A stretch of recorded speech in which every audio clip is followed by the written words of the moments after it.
AITA for letting my parents find out the honor ceremony was actually for me? The first time my parents told me they were investing where it made sense, I thought they meant we were broke. I thought maybe the bills were tighter than they admitted, maybe the house was quietly eating money, maybe they were trying to spare me the details adults don't want their kids worrying about. 6 years later, I stood backstage in a cap and gown with my name printed on the keynote page, while my mother sat in the audience wearing the proud parent smile she had never earned. I'm Luna, 24, the oldest daughter in a family where independent was just a nicer word for easier to ignore. My parents, Marlene and Harold, always said my younger sister Avery had the kind of sparkle people noticed.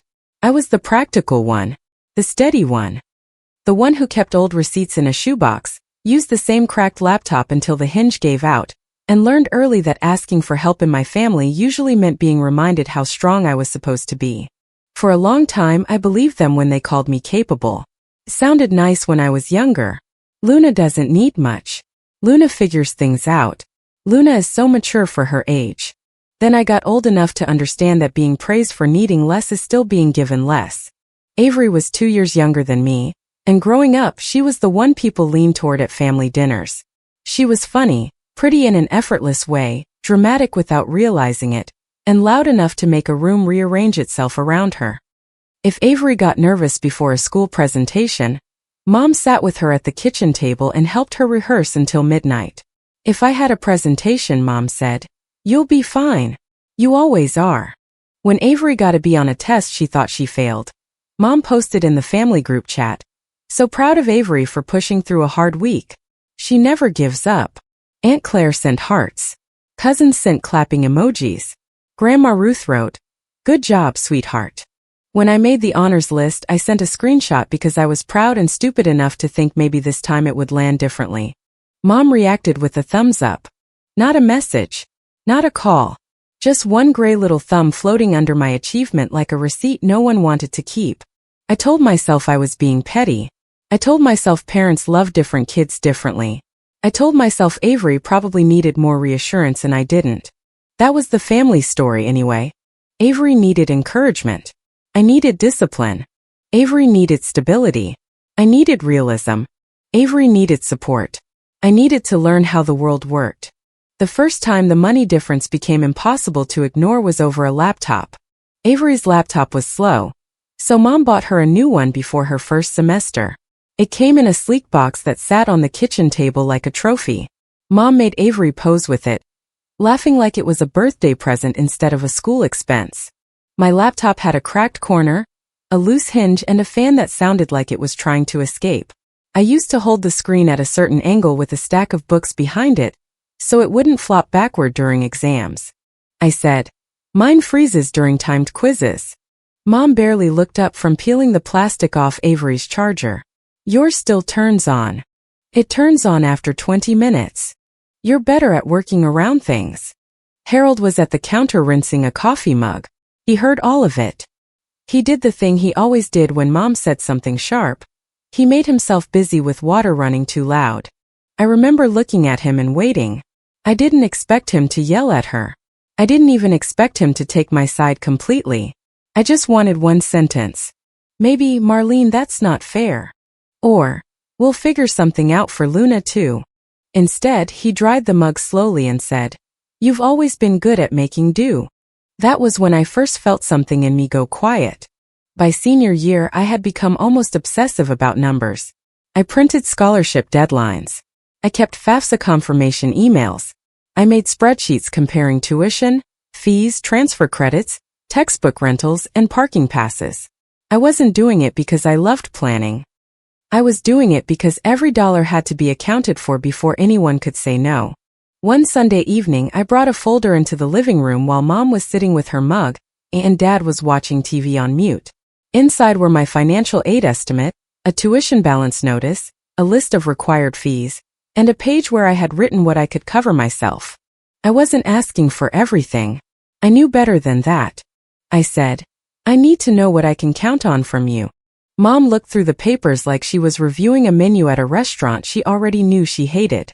"How much are we talking about?" she asked. I pointed to the balance after aid and scholarships. "This part. I can keep applying for more." And I'm going to take some cheaper credits first, but there's still a gap. Dad leaned forward, elbows on his knees, but he didn't say anything. Mom set the papers down. Luna, we have to be realistic. I am being realistic. That's why I brought numbers. I mean realistic about where support will make the biggest difference. I stared at her because I didn't understand. Not yet. She took a breath, soft and practiced. Avery's program is more competitive. She needs a stable start. Housing, books, the right equipment. She's not like you. I looked at Dad again. His eyes moved to the carpet. I said, so Avery gets help and I don't? Mom's face tightened. Don't turn this into jealousy. I'm asking a question. Your sister has a different kind of future. The room went still after she said it. Even the TV seemed too quiet. Dad rubbed his forehead. Your mother is trying to do what's best. What's best for who? Mom snapped. For the family. I remember laughing once, not because anything was funny, but because my body didn't know what else to do with the humiliation. So I'm not part of the family when tuition is due? Dad finally looked at me. You'll understand when you're older. I hated that sentence more than Mom's.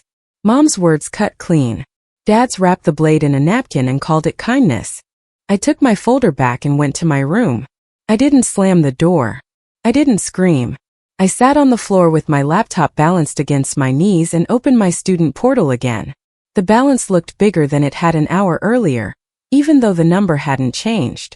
That night, I learned the difference between independence and abandonment while refreshing a payment page at midnight. From there, my life became a pattern of making things possible quietly. I filled out FAFSA forms before breakfast. I wrote scholarship essays in the margins of my day. I bought used textbooks with cracked spines and notes in someone else's handwriting. I rented access codes when I could. I took community college credits that transferred because they were cheaper. Even when Mom said it made my path messy. I kept loan statements in a folder and highlighted due dates because I couldn't afford to miss anything. When my student aid portal showed a balance cleared, I took a screenshot. When a scholarship award letter came in as a PDF, I saved it twice. When I found a used book for $22 instead of a new one for $180, I felt like I had won something and lost something at the same time. Avery, meanwhile, got the full package. Mom sent Zelle payments with notes like books, rent, car, and emergency. Dad covered late fees when Avery dropped a class too late to get a refund.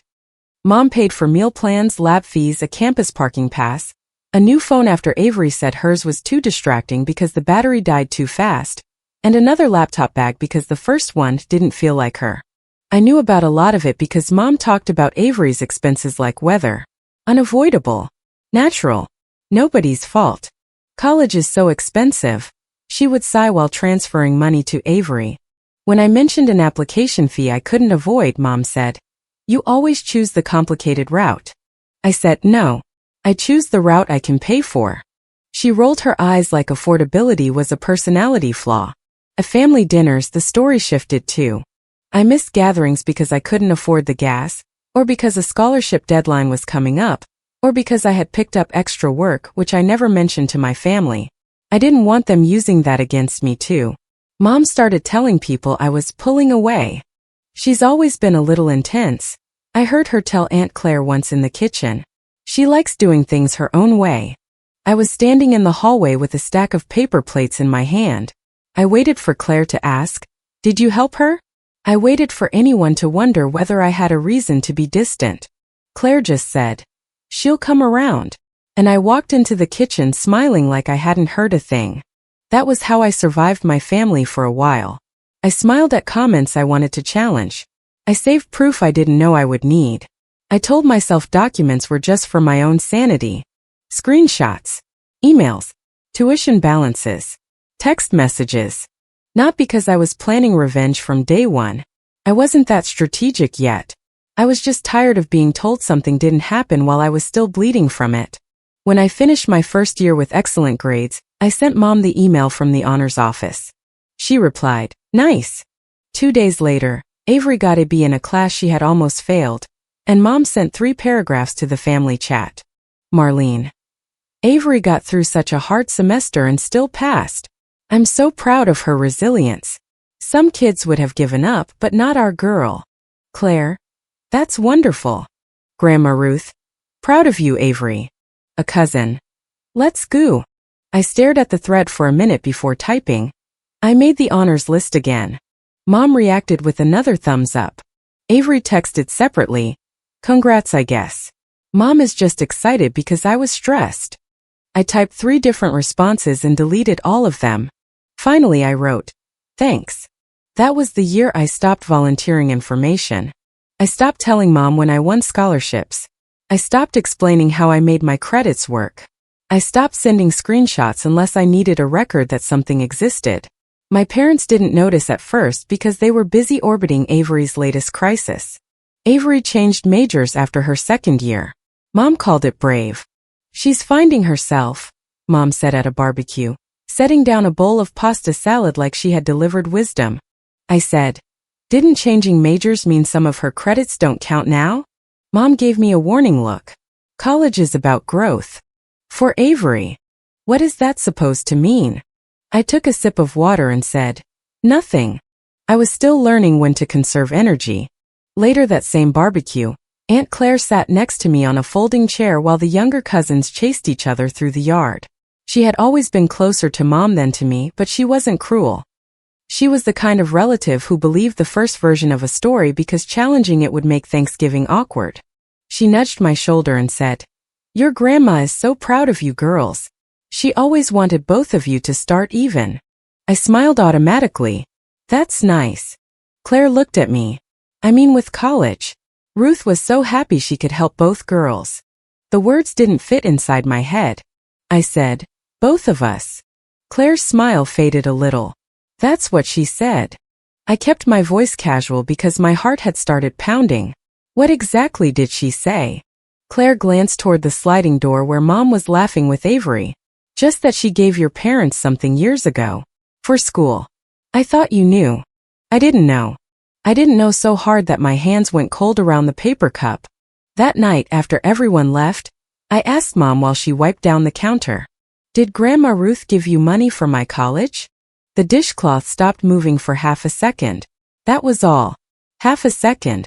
But after years of studying my mother's face for warnings, I saw it. She said, why are you asking that? Claire mentioned Ruth wanted to help both of us. Mom went back to wiping harder than before. Claire talks too much. So is it true? Dad was near the hallway, sorting mail he suddenly found fascinating. Mom said, don't go digging through family finances because you're bitter. Asking if I was given something is not digging. Dad cleared his throat. Your grandmother meant well, but money gets complicated. That answer hit me like a locked door. No. Not Claire misunderstood. Money gets complicated. I said, complicated how? Mom threw the dishcloth into the sink. This is exactly why people think you're jealous. Avery can't have anything without you turning it into a trial. I'm asking about money that might have been meant for me. It was never yours. Dad said, Marlene. Just her name. Quiet. Too late. Useless. Mom looked at him, and something passed between them that told me more than either of them wanted to. I left before I said anything that would let her make my tone the issue. 2 days later, Claire sent me an email. The subject line was simply, Ruth. Her message said, Luna, I don't know what you were told, but I think you should see this. Attached was a scan of a handwritten letter from Grandma Ruth and a deposit note. Ruth's handwriting was shaky but clear. For Luna and Avery equally. I want both girls to start adulthood without feeling behind. I read that sentence so many times the words blurred. Claire wrote below it, I always thought it was split. Marlene told me you chose not to use yours because you wanted to prove you could do it yourself. I'm sorry if I misunderstood. I sat at my desk with my cracked laptop open, the hinge leaning against a stack of books, and felt something colder than anger settle in my chest. They hadn't just refused to help me. They had taken the help someone else gave me, used it somewhere else, and then told the family I was too stubborn to accept it. That was the missing piece. That was why relatives had treated me like I was making some dramatic statement by paying my own way. That was why Claire had once said, you know, accepting support doesn't make you weak, at a dinner where I was too confused to respond. They thought I had rejected money. They thought I wanted the struggle. I opened every folder I had saved over the years. Tuition balance notices, loan statements, scholarship letters, emails from financial aid, community college transfer credit approvals, used textbook receipts, a cap and gown pickup receipt I had paid myself, screenshots of texts from Mom saying there was no extra money, and that Avery's situation is more urgent right now. Then I compared dates. The timeline was not messy. It was ugly because it was clear. The deposit from Ruth had come before Avery's first big tuition payment. Around the same time Mom told me scholarships were my realistic path. Avery got housing help and a technology upgrade. When Avery changed majors, more money went toward her extra fees. When she dropped classes, Mom covered the balance. When I asked for help with required fees, Mom told me the family had to prioritize. Prioritize meant Avery. Complicated meant stolen from the daughter who wouldn't make noise. I didn't confront them right away. I wanted to. I had entire arguments in the shower. I imagined calling Mom and reading the letter out loud. I imagined asking Dad if he had ever looked at one of my loan statements and felt even a flicker of shame. But I knew my mother. If I confronted her privately, she would twist it privately. She would cry to the family first, and by the time I spoke, I would already be attacking her over old misunderstandings. So I did what I had learned to do. I made a clean record. I saved Claire's scan. I printed Grandma Ruth's letter. I redacted account numbers on my loan statements. I saved screenshots of Mom's messages, including the ones where she told me not to make Avery feel guilty. I downloaded scholarship award PDFs. I kept the family group chat screenshots where Mom had praised Avery's smallest wins and reduced mine to emojis. I made a folder on my laptop called The Part That Got Left Out. The name made me feel dramatic for about 10 seconds. Then I remembered Mom telling people I refused help, and I kept typing. Around that same time, I received the official invitation for the honors ceremony. It wasn't a normal graduation. It was a college awards event connected to the end of my program, and I had been selected as both an award recipient and the keynote speaker. The email included ceremony details, a limited ticket allotment, and a draft program. I stared at the word keynote for so long it stopped looking like English. For about a minute I wanted my mom. Not Marlene, who measured love like an investment. Not the woman who called me bitter. I wanted the mom I had imagined in my head for years, the one who would read the email and scream with pride and tell me she knew how hard I had worked. Then my phone buzzed. Marlene. Avery says there's a big campus weekend coming up. Are you going too? I looked at the message and felt the old exhaustion come back. Avery had been vague in the family chat for days. Avery. Big weekend soon. Might be a family thing. Mom. We wouldn't miss it, sweetheart. Claire. Is this graduation? Avery. It's a whole thing, LOL. I'll explain later. She never did explain. She let everyone assume. I knew Avery wasn't on track to graduate that weekend.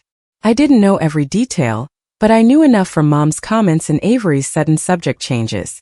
Another major switch. A class that had to be retaken. A requirement she didn't realize counted. Avery was not graduating. She was just close enough to the word that people heard what they wanted. I replied to Mom, I'm part of the honors ceremony. A few minutes later she wrote, Please don't make this awkward for Avery. I actually laughed out loud in my room. I typed, Is Avery being honored? Mom replied, That's not the point. I screenshotted it. That message became the last page in my folder. I didn't personally beg my parents to come. The official invitation included family, and Claire made sure Grandma Ruth knew. Mom and Dad decided to attend because they thought Avery was involved. I knew they thought that because Claire later told me Mom had called her asking what section Avery would be in. Claire said, I told her I only saw your name on the program. What did she say? I asked. She said the program must not be final. Of course she did. On the day of the ceremony, I arrived early. My cap was a little tight, and my gown kept catching on my shoes when I walked too fast. Backstage smelled like coffee, hairspray, and flowers. Students were adjusting cords and smoothing programs against their knees. Someone near me whispered their speech to themselves with their eyes closed. I held my notes with both hands so no one would see them shaking. My name was printed clearly in the program. Luna, award recipient. Keynote speaker. No Avery. No special section. No hidden page. No alternate list where my sister's name would magically appear because Mom wanted it to. I didn't see my parents when they arrived, but Claire told me later. Mom came in dressed like she expected photos. Hair fixed, earrings shining, purse tucked under her arm. Dad followed with the careful half-smile he wore when he knew the day could go wrong. Avery came too, checking her phone, looking annoyed and nervous at the same time. Grandma Ruth sat beside Claire, holding her program close to her face. Mom opened the program. Claire said she watched Mom's hand tighten around the paper. Then Mom leaned toward Dad and whispered, "Wait, we weren't invited for Avery?" I heard about that later, and I won't pretend it didn't satisfy me. But when I walked on stage, the satisfaction shifted into something heavier. The applause hit me in a wave. For a second, I couldn't find my family in the seats. Then I saw Grandma Ruth standing up slowly, clapping with both hands. Claire was beside her, crying. Mom was clapping too, but her face looked like she was still trying to solve a math problem where the answer insulted her. I gave my speech without naming my parents. I talked about students who take the long route because the straight one costs too much. I talked about transfer credits, late-night financial aid portals, used books with other people's highlights, and the kind of determination that doesn't look inspiring while you're living it. At one point I said, "Some of us did not have a safety net, so we learned to become our own." The room applauded. I kept my eyes on the back wall because if I looked at Mom, I might have lost my place. After the ceremony, people gathered in the lobby with flowers and programs and phones ready for pictures. Grandma Ruth reached me first. She was smaller than I remembered, but her hug still felt solid. "I wrote both names," she whispered into my shoulder. I froze. She pulled back and looked at me with wet eyes. "Claire showed me what she sent you." I swallowed. "I know. I'm sorry, baby." Those 3 words almost broke me more than anything my parents had said. Claire hugged me next. "You were incredible. Thank you. I owe you a bigger apology than this hallway can hold." Before I could answer, Mom appeared. "Luna," she said loudly, like she was greeting a celebrity she had personally discovered. "There's our girl." She pulled me into a hug before I could step back. Her perfume was familiar and suffocating. "We always knew you would do something like this," she said, loud enough for relatives to hear. "Always so determined." I pulled away. Determined is one word for it. Her smile flickered. Dad stood behind her, eyes glossy, hands in his pockets. "Good speech, kiddo." Kiddo. I hadn't been a kiddo when I was signing loan paperwork. I hadn't been a kiddo when I was deciding between groceries and a textbook rental. But suddenly, with people watching, I was his kiddo again. A cousin lifted a phone. "Family photo?" Mom brightened immediately. "Yes, let's get one with Luna in the middle." I said, "No." Everyone around us got quiet in that quick, hungry way families do when conflict shows up dressed nicely. Mom laughed once. "Don't be dramatic. It's one picture." I took the printed program from my folder and handed it toward her. "You can take a picture of the program. That's the part you showed up for." Her face went tight. "Luna." I turned to Grandma Ruth and Claire. "I'll take photos with you." I did. I took photos with Ruth holding my arm, with Claire wiping tears, with a few cousins who looked uncomfortable but sincere. Mom stood off to the side, smiling too hard at anyone who glanced at her. Avery didn't say much. She watched me like I had stolen a spotlight she had never actually been promised. Afterward, Mom insisted everyone go to dinner. She said it would be nice to celebrate both girls. I almost refused. I had already survived the ceremony. I could have gone home, hung my gown over a chair, and eaten cereal in silence. But Grandma Ruth touched my wrist and said, "Come, let's finish it." So I went. The restaurant was the kind of place families pick when they want photos more than food. Long table, cloth napkins, small candles in glass holders. Everyone still looked semi-formal and slightly overheated. Programs were folded beside plates. Phones sat face down until they didn't. For the first 20 minutes, people made safe conversation. The weather. The food. How nice the ceremony was. Avery pushed pasta around her plate and answered questions with vague little smiles. Then Mom stood with her water glass. I saw Claire's eyes move to me. Mom said, I just want to say how proud Harold and I are today. We always knew Luna would do something like this. We raised her to be strong, and seeing her up there proved that all those lessons paid off. There it was. The line I had known was coming. We raised her to be strong. Not Luna worked hard. Not Luna did this without the support she deserved. Not we owe her honesty. Mom had found a way to turn my survival into her parenting achievement. I set my fork down. No, I said. Mom blinked. Excuse me. I looked down the table, not just at her, but at Dad, Avery, Claire, Ruth, and the relatives who had heard pieces of the wrong story for years. No. You required me to be strong. Dad closed his eyes briefly. Mom gave me the smile she used when she wanted me to look unstable. This is not the time. It became the time when you made a toast. Luna, don't do this. I reached into my bag and took out the folder. It was plain dark and labeled with one white sticker. The part that got left out. Mom stared at it like it was alive. I said, since we're telling the family version, here is the part that got left out. I placed the folder on the table, then sent the redacted PDF into the family group chat. Phones started buzzing around the table. Mom's face changed before she even opened hers. Dad looked at me, then at the phone, then at Grandma Ruth. Avery whispered, What is that? I said, The truth. Mom snapped, You are not going to sit here and humiliate this family. I looked at her. You humiliated me for years by telling people I refused help. I'm correcting the record with the same people you lied to. Claire opened the file first. I knew because she covered her mouth. The first page was Grandma Ruth's letter. For Luna and Avery equally. The second page was the deposit note, with sensitive numbers blacked out. The next pages showed my tuition balances, loan statements, scholarship awards, financial aid emails, and screenshots of Mom telling me there was no extra money. After that came screenshots of payments to Avery with notes like books, rent, car, and emergency, all dated around the times Mom had told me the family couldn't help. Then came the family group chat screenshots. Avery's paragraphs of praise, my thumbs-up reactions, Mom telling relatives I was choosing independence, and finally her text asking me not to make the ceremony awkward for Avery. Aunt Claire looked up slowly. Marlene, is this real? Mom's lips parted. It's taken out of context. Grandma Ruth's voice cut through the table, quiet but sharp. Did Luna ever get her half? No one moved. Dad rubbed his hands together under the table. Ruth, it was complicated. Grandma Ruth didn't blink. I wrote both names. Mom jumped in. We used the money where it was needed most at the time. Luna had scholarships.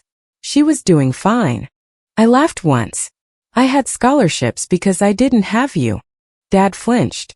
Mom pointed at the folder. This is cruel. No, I said. Cruel was letting me take loans while using my share to restart Avery's path over and over. Cruel was telling the family I refused help because you didn't want to admit you refused me. Avery's chair scraped softly. You're acting like I stole it from your hands. I turned to her. Did you ask where it came from? She looked away. That's not fair, Avery muttered. Neither was paying interest on money Grandma Ruth already gave me. Mom said, Do not blame your sister because you're bitter. Grandma Ruth's voice came again, colder this time. Do not call it complicated because you dislike the word unfair. The table went silent. A cousin cleared his throat. Another relative kept scrolling through the PDF with a stunned expression. Someone's phone buzzed again in the group chat. Claire. Marlene, this is not what you told us. Grandma Ruth. I need Harold to answer this. I typed from my seat, hand steady even though my chest was burning. Luna. I did not refuse help. I was refused help. Dad read it, then put his phone face down. I said to him, Answer Grandma. He looked older than he had that morning. No, he said finally. Luna didn't get her half. Mom made a small sound, half gasp, half warning. Dad kept his eyes on the table. We used it for Avery. We thought Luna would manage. You thought I would survive it, I said. He didn't argue. Mom started crying then. Not soft crying. Public crying. The kind meant to rearrange the room around her. "I cannot believe you would do this to us today," she said, pressing a napkin under her eyes. "After everything, you chose to embarrass your own parents." I felt every old version of me react at once. The child who wanted comfort. The teenager who wanted fairness. The young adult who wanted one person to say she wasn't imagining it. But the woman sitting at that table had a folder, a degree, a speech behind her, and no more appetite for carrying someone else's shame. I said, "No. You made me carry the shame. I'm just returning it." Nobody rushed to comfort Mom. That was new. For once, her tears did not end the conversation. Claire turned to Avery. "Are you graduating or not?" Avery's face went red. "I never said I was graduating." Mom said, "Avery." Claire held up a hand. "No. Let her answer." Avery looked around the table like she expected someone to rescue her. "I said it was a big weekend. I didn't say exactly what it was." "So you let everyone assume," Claire said. Avery shrugged, but her mouth trembled. "I didn't want to explain everything," I said, "because explaining things makes the support look different." Avery glared at me. "It's not my fault Mom and Dad wanted to help me." "No," I said. "It's not your fault they created the favoritism. It is your fault that you benefited from it, and then acted like I was jealous for noticing." She opened her mouth, closed it, then looked down at her plate. Dinner ended badly, which means it ended honestly. Grandma Ruth left with Claire. Before she went, she hugged me again and said, "I trusted them with money for 2 girls, not one favorite." Mom heard it and started crying harder. Grandma Ruth did not soften. Dad tried to catch me near the entrance while everyone was pretending not to watch. "Luna," he said. "I should have said something." I looked at him for a long second. "You did say something." He frowned. "What?" "Every time you stayed quiet." His face folded in a way that almost made me feel guilty. "Almost," he said. "I didn't want everyone fighting. You chose peace at home over fairness to me. I never wanted it to turn out like this. But you were fine with it turning out quietly." He had no answer for that. Mom didn't speak to me before leaving. She walked past me with her purse clutched tight and Avery trailing behind her. Avery looked back once. For the first time in years, she didn't look smug or bored. She looked scared. Not of me. Of consequences. The fallout started before I even got home. The family group chat, which used to erupt for Avery's smallest accomplishment, went weirdly slow. People were reading, thinking, choosing words carefully now that screenshots had made casual cruelty look permanent. A cousin wrote, "I had no idea." Another said, "This is a lot." An uncle sent nothing, then later privately messaged me, "I'm sorry we believed you were just being distant." Claire texted me that night. "Claire, I thought you were angry because you got less attention. I didn't know they took your start." I stared at that message for a while. Then I wrote, "Thank you for saying that." She replied, "Marlene told us you wanted to prove a point." I wrote, "I was trying to pay tuition." The next morning, Mom posted her first apology in the group chat. "Marlene, I'm sorry things felt unfair to Luna. We made choices as parents that not everyone understands, but our intention was always to support both girls in different ways." I read it while sitting at my desk, still in pajamas with my ceremony program beside my laptop. My cap and gown were hanging over the chair. The apartment was quiet except for the hum of the fridge. For years, I would have let that message stand because correcting it would make me look difficult. Not that morning. I typed back, "Luna. No. Things were unfair. I did not refuse help. Grandma Ruth's money was not split equally. Avery received support while I was told there was none. Try again." The chat went silent. Then Grandma Ruth replied. Grandma Ruth. "Luna is correct." Claire. "Marlene, that apology avoids the facts." Mom didn't respond for 3 hours. During those 3 hours, Avery texted me privately. "Avery, are you happy now?" I considered ignoring her. Then I decided I was done letting silence do everyone else's work. "Luna. No. I'm not happy. I'm honest." Avery. "You made me look like some spoiled brat." Luna. "I showed what happened." Avery. I didn't ask where the money came from. Luna. I know. Avery. I didn't want to know. That one sat between us for a while. Then she wrote, Mom said you didn't need it. I replied, Mom says a lot of things when they make her feel right. Avery didn't answer until later that night. Avery. I'm not graduating yet. Luna. I know. Avery. I didn't lie. I just didn't correct people. Luna. That's not the defense you think it is. After that she stopped texting. 2 days later Mom posted again. This time it wasn't perfect. I don't think people like my mother produce perfect accountability without swallowing glass first. But it was specific. Marlene. I need to correct something I have said over the years. Luna did not choose to go without help for school. We made that choice. And we did not tell the family the truth. Money Ruth intended for both Luna and Avery was not split equally. Avery received more financial support than we admitted, and Luna paid her own way through scholarships, aid, loans, and her own planning. I also should not have implied that Luna was jealous or ungrateful. That was unfair to her. Grandma Ruth replied, Thank you for finally saying it. Claire replied, Luna deserved that years ago. A few relatives reacted with hearts, but not the celebratory kind. More like people placing flowers near damage they had walked past too many times. Mom texted me privately after that. Marlene. I hope you're satisfied. I almost laughed. Luna. That was a correction, not a gift. Marlene. You don't understand what it's like to make hard choices as a parent. Luna. I understand what it's like to pay for them. She didn't reply. Dad called that evening. I let it go to voicemail. Then I listened because I wanted to know whether he would use the same soft words. He did. Hey Luna. It's Dad. I know things are tense. I want you to know I'm sorry for my part in it. I should have spoken up. Your mother and I thought we were doing the best we could at the time. Maybe we leaned on your strength too much. Call me when you can. Maybe. That word ruined the whole apology. Maybe they leaned on my strength too much. No, they spent it. I texted instead of calling. Luna. I'm not discussing this by phone.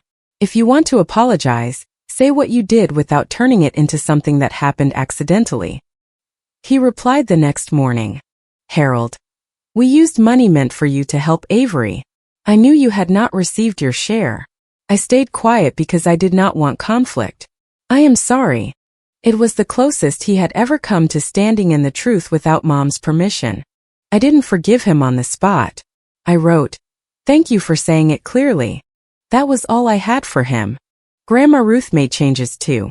She told Mom she would no longer send family money or gifts through my parents. Anything meant for a grandchild would go directly to that grandchild. Mom called that insulting. Ruth said, Trust is not a title you keep after misusing it. Claire stopped letting Mom tell vague stories at family gatherings. When Mom tried to say, We all made mistakes, Claire said, Marlene, that is not a misunderstanding. That is a version you benefited from. I heard about that secondhand and I saved that sentence in my head. Avery's support changed. Not overnight in some dramatic movie way, but enough that she felt it. Dad told her they needed a real plan before paying anything else. Mom cried about how everyone was punishing Avery for Luna's resentment. Ruth said Avery could apply for help directly if she was honest about her status and costs. Avery did not like honesty with paperwork attached. About a week after the ceremony, she texted me again. Avery. I know you think I'm a bad person. I stared at it for a while before answering. Luna. I think you were protected from consequences until they looked like cruelty to everyone else. Avery. That's not a no. Luna. It's the answer I have. She sent nothing for a minute. Then. I'm sorry I let them say you didn't want help. That apology was small and it did not fix anything. But it was the first time Avery admitted she had participated in the lie by staying comfortable inside it. I wrote, Thank you. Don't let them say it again. She replied, I won't. I hope she means it. I am not building my life around whether she does. As for Mom, the next battle was social media. 3 days after her forced correction, she posted a photo of the ceremony program cropped so my name showed but none of the surrounding context did. The caption said, So proud of our Luna. We always knew she would shine. Strong girls come from strong families. I saw it because a cousin sent me a screenshot with, "Did you approve this?" I did not. I texted Mom immediately. "Luna, take it down." Marlene, "It's a proud mother post." Luna, "It's a reputation repair post." Marlene, "Not everything is about money."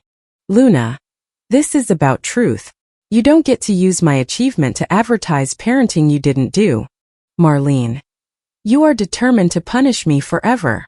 Luna, "No. I'm determined not to be useful to your image anymore." The post came down after Grandma Ruth commented, "Tell the whole story or remove this." I sent Ruth flowers the next week. Not expensive ones. I still had loans. But she called me crying and said they were beautiful. I also took the ceremony program and put it in my own folder. Not Mom's family album. Not a scrapbook she could pull out someday and say, "Look what we raised." Mine. That mattered more than I expected. I set boundaries in writing because spoken boundaries in my family became fog. I sent one message to Mom and Dad together. "Luna, going forward, you do not get to describe my education or accomplishments in a way that implies you financially supported them, unless you also tell the truth about what happened. I will not help with Avery's expenses. I will not smooth things over with relatives. I will not attend family events where I am expected to pretend this was a misunderstanding. If you want a relationship with me, it starts with honesty, not image control." Dad replied, "I understand." Mom replied, "This is very harsh." I wrote, "So was being on my own while you told everyone I chose it." That ended the conversation. For a while I thought the truth being out would make me feel victorious every day. It didn't. Some mornings I woke up angry all over again. Some nights I did the math in my head and wondered what my life would have looked like if I had received my half when I was supposed to. Fewer loans, maybe. Less panic. More sleep. A laptop that didn't need to be propped up like a wounded bird. But the anger felt different after the ceremony. Before, it had nowhere to go. It just lived under my ribs while people called me difficult, jealous, distant, intense. Afterward, the anger had a name. Unfair. Not complicated. Not different support. Not family choices. Unfair. There is relief in using the right word. I didn't get back the lost years. Grandma Ruth talked about trying to make up some of the money directly, but I told her we would discuss it slowly. I didn't want her draining herself because my parents misused her trust. We did agree on one thing. Nobody else would decide what I deserved without me in the room. Claire and I talk more now. She still apologizes sometimes, and I tell her she doesn't have to keep doing it. But part of me appreciates that she remembers. Not because I want her to suffer. Because being believed after years of being mislabeled is not a small thing. Dad keeps trying. Carefully. Awkwardly. He sends direct apologies now instead of weather reports disguised as feelings. I answer when I have the energy. Mom is Mom. Some days she sounds remorseful. Other days she sounds offended that consequences lasted longer than her tears. I do not chase either version. Avery is still figuring out school. For real this time, I think. She has had to meet with advisors, build a plan, and explain costs instead of letting Mom throw money at every emergency. She is angry about that, but she is also less careless. Maybe accountability will do for her what indulgence never did. I'm not rooting against her. I'm just done funding the family story that required me to disappear. The morning after Mom took down her post, I made coffee and rinsed the pot even though I was running late. Old habits. My cracked laptop was finally closed on the desk, retired but not thrown away. I kept it because part of me wanted proof of what I had carried, and part of me wanted to remember that I did not need perfect tools to build something real. My phone buzzed with another message from the family group chat. I didn't open it. I muted the thread, slipped the ceremony program into my folder, and put the folder on my shelf. Not hidden. Not displayed for revenge. Just there. A record. For years, my parents treated my silence like permission. They used my strength as an excuse to give me less, then tried to stand at the finish line and call themselves the reason I made it. They can be proud if they want. Pride is easy after the work is done. But they do not get credit. That day, I didn't become the daughter they finally believed in. I became the woman who no longer needed them to. If you liked it, don't forget to leave a comment and support the channel by subscribing. See you in the upcoming stories.